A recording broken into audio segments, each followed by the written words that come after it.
Alright, on a 2007 Ford F150, the rear rotors on the back, they tend to get stuck in between the hub here and the rotor. There's rust.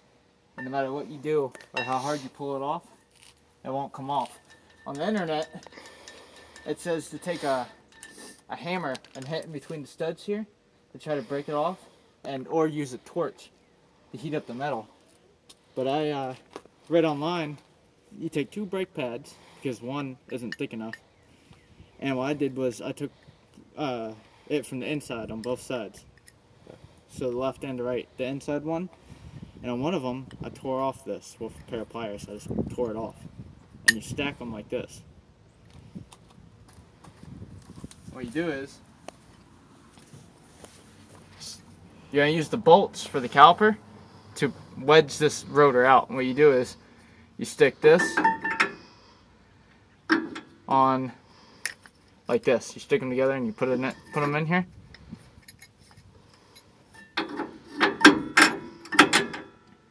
And then you take lube, which I have here. I'm just using some Jegs anti-seize.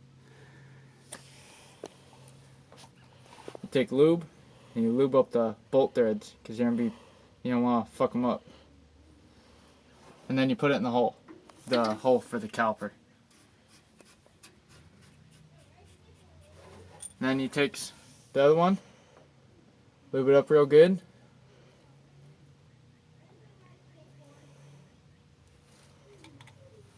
And then stick it in the other one.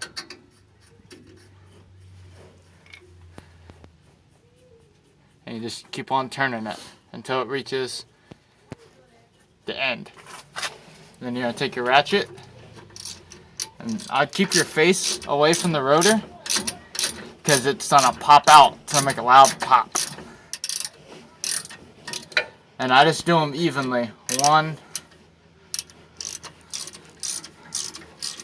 I do the bottom and I do the top, even. And what it's going to do is it's going to press on those brake pads, pressing on the rotor.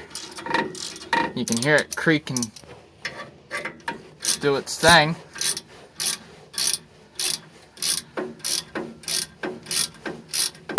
Hear it? Pop. Hear it?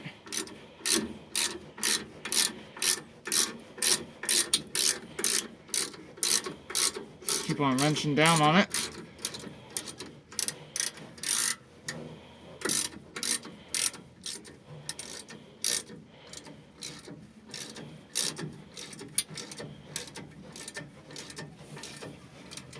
I think I may have got it. What I'm going to have to do is I'm going to have to loosen this up. And then I'm going to have to spin it and get the other side.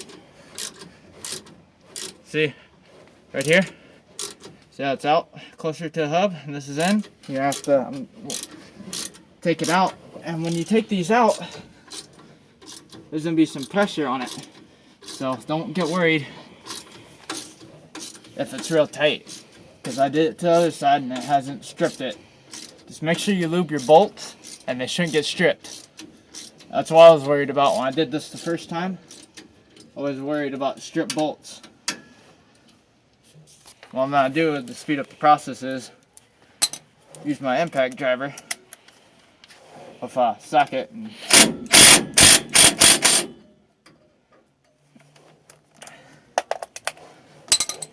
But online, they say to use a torch.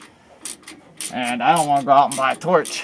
And on the face of the hub, there's supposed to be holes. Well, normally on other cars I've done, there's a hole and it's threaded. You take a bolt and you put it in there.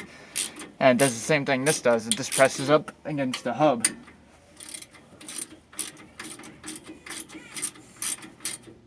Why am I taking these all the way out? I only have to take them out halfway.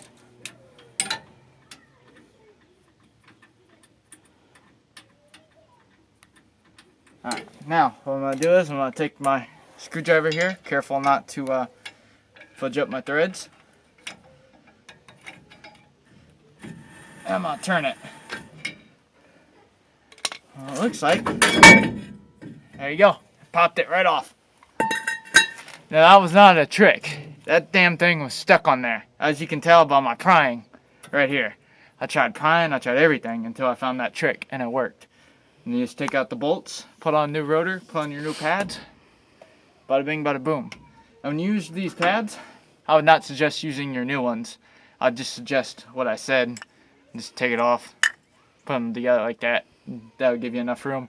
Because on these bolts, you don't have a whole lot of thread. Once you don't have a whole lot of thread to mess with. And you can see where it pressed up against the pad to press the rotor off. Well, I hope that helped. And